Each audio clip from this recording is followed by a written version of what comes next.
Could you explain the entire process? Like, for example, what are the costs? How often in a year do ratings happen? Is it long term, short term? Is it just a paper or is it a continuous process?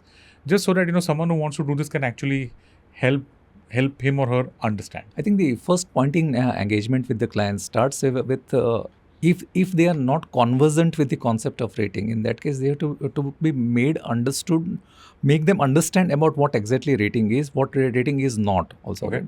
Both aspects need to be clearly understood by them. Second point, we have to make them understand that how do we as a rating agency understand their sector. Ideally, a client should be choosing a rating agency who can understand their industry dynamics well, right?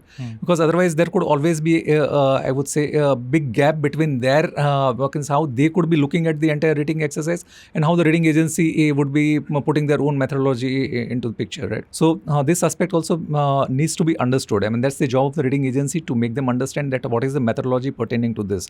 So there should be a discussion on that. Then comes in terms of the costing aspects for this. The fees of the rating agencies are generally linked to the overall debt size to be rated. So it is a certain percentage of that. Normally, it would be around 10 basis point for the initial rating, and surveillance fees would be a certain percentage of the initial rating fees, right? That's how it pans out, right?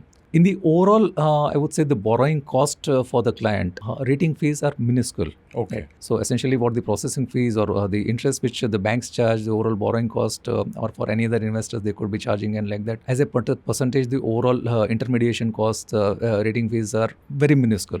Right? But that's how the structure is. Post that, I think the other aspect which the clients they need to understand is rating is not a point in time exercise.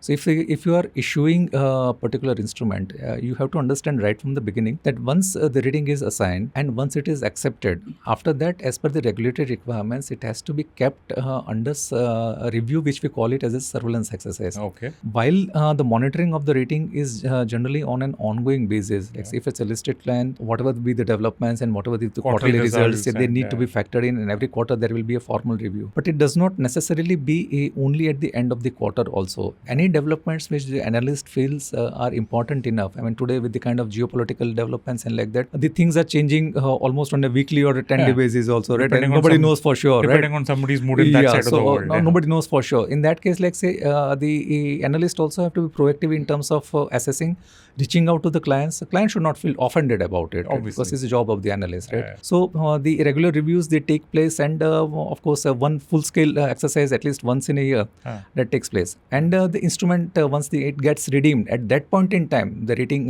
gets formally withdrawn. So this entire thing is something which the clients, they need to understand, and rating agencies also should make them understand.